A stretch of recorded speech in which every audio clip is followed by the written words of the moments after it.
Hey guys, how are you? Welcome to the video about the Boris theory, which is the wave-particle duality. So I'm going to introduce myself. I'm the leader of this group. My name is Ethan, and my other friend is Muhammad Aiman. To understand what is wave-particle duality, let's first understand what is light. Have you guys ever heard of the story about the blind man and the elephant? You see, to those blind men standing at different positions, they feel different things. Some thought it's a spear, some thought it's a snake, and some thought it's a rope. Well, light is almost like that. Light is the most fascinating and ubiquitous of physical phenomena. However, the search for what is light in human history can go back centuries and includes contributions from some of the most illustrious scientists in history. So, let's start with ancient Egyptians. To them, light was the gaze of their supreme god Ra, and it emanated from the sun and moon, Ra's eye. In contrast, the Greeks believed the reverse. Pythagoras thought internal fires in the human eyes illuminated the world, while Plato believes sight was only possible when the fires of the eye met and combined with daylight, the fire of the sun. In 1000 AD, a Persian scientist named Abu Ali Hassan ibn al-Haytham, known in the West as Al-Hazen, used a combination of logic and experimentation to show that light did not shoot out from our eyes but entered into them to produce vision. Centuries later, his work influenced Roger Bacon and Johannes Kepler, among others. Christian Huygens believed light was a wave, while Isaac Newton argued that it was a particle.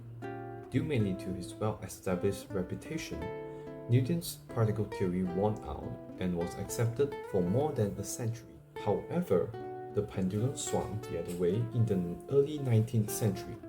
In 1801, Thomas Young performed a series of ingenious experiments showing that light rays could interfere with one another in a way similar to water and sound waves. A half-century later, the Scottish scientist and physicist James Clerk Maxwell showed that electric and magnetic fields travel through space together in the form of intertwined waves.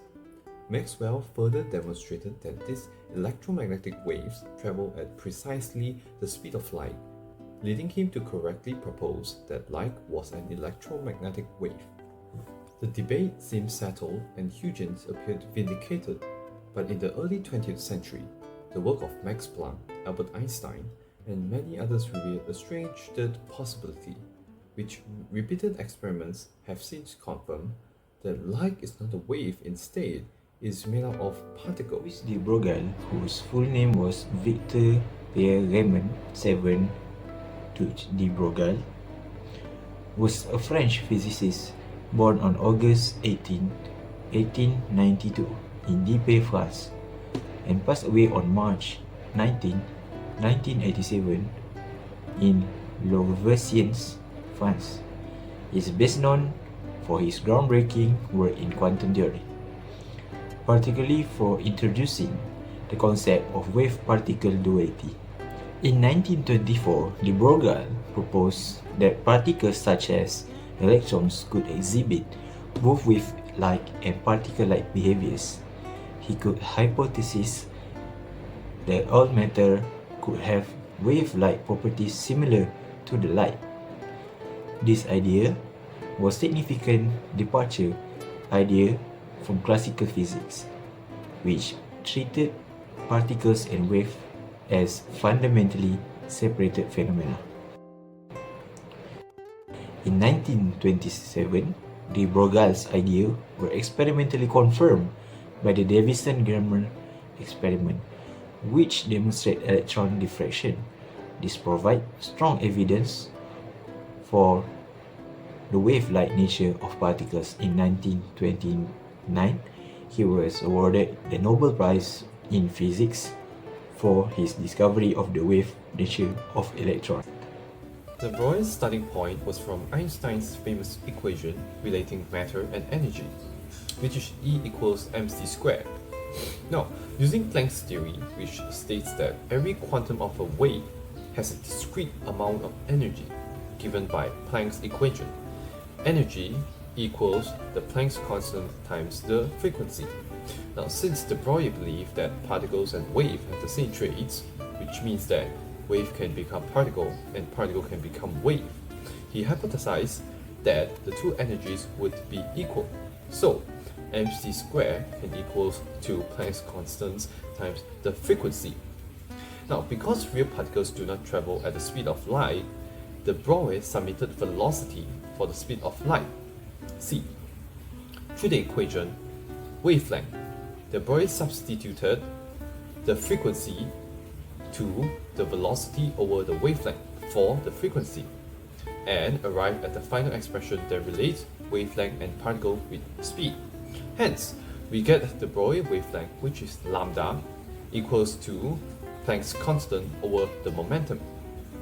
So, going back to the fundamental question, what is wave-particle duality? So, wave-particle duality is a concept in quantum mechanics that quantum entities exhibit particle or wave properties according to the experimental circumstances. It expresses the inability of the classical concepts, such as particle or wave, to fully describe the behavior of quantum objects. So let's continue after understanding what is wave-particle duality, which is de Broglie's theory. So, how does de Broglie's theory relate with the Bohr's model?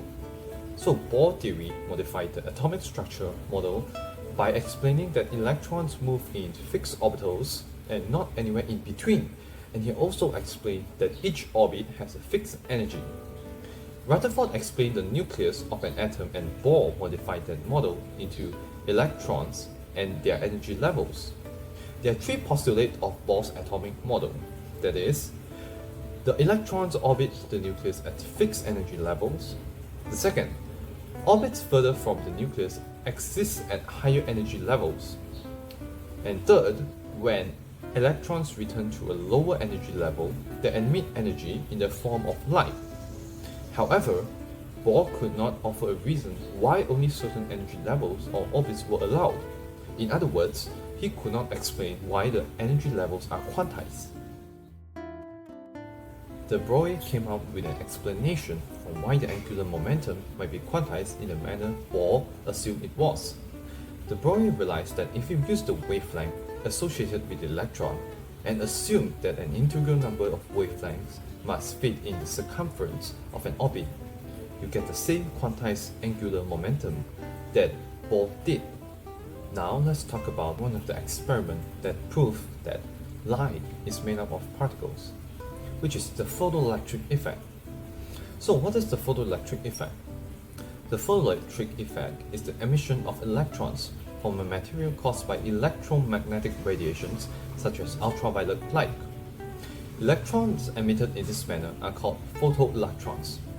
The photoelectric effect was discovered in 1887 by the German physicist Heinrich Rudolf Hertz in connection with work on radio waves. Hertz observed that when ultraviolet light shines on two metal electrodes with a voltage applied across them, it emits charged particles, which were later shown to be electrons by J.J. Thomson. In 1905, Albert Einstein published a paper advancing the hypothesis is that light energy is carried in discrete quantized packets to explain experimental data from the photoelectric effect.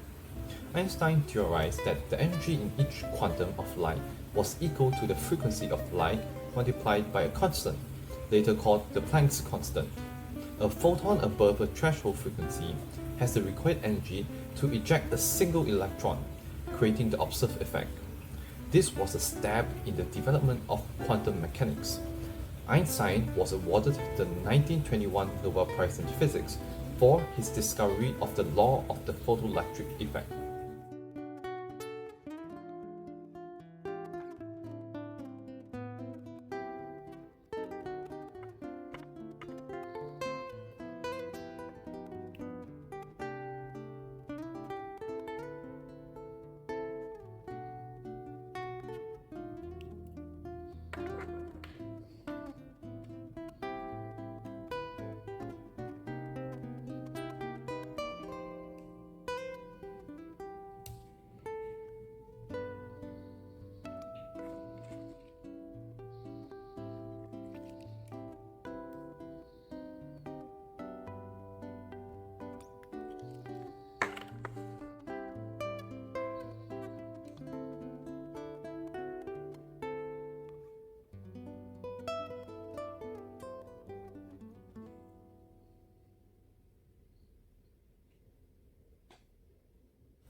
So how does it work? Phosphorescent materials contain phosphorants, which contains electrons that are easily excited to higher energy levels when they absorb light energy.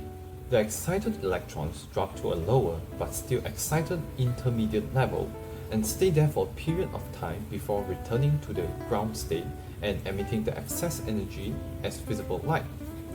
The emitted light is what we observe as glowing in the dark. Interference is a phenomenon in physics where two or more waves overlaps and interact with each other. This interaction can result in either reinforcement or cancellation of the wave. There are two types of interference, which are constructive interference that occurs when the crest of two or more waves overlaps, resulting in wave of greater amplitude. This happens when the waves are in phase. The second one is destructive interference.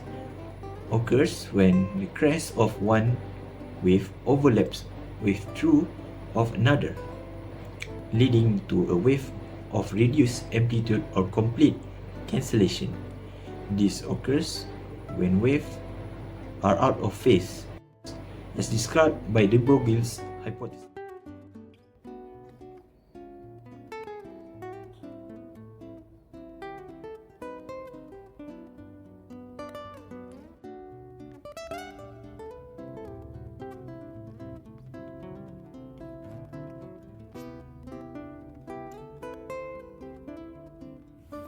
Another fascinating thing about this experiment is that even if we are not using light but using electrons instead for the experiment, we would actually still see interference pattern.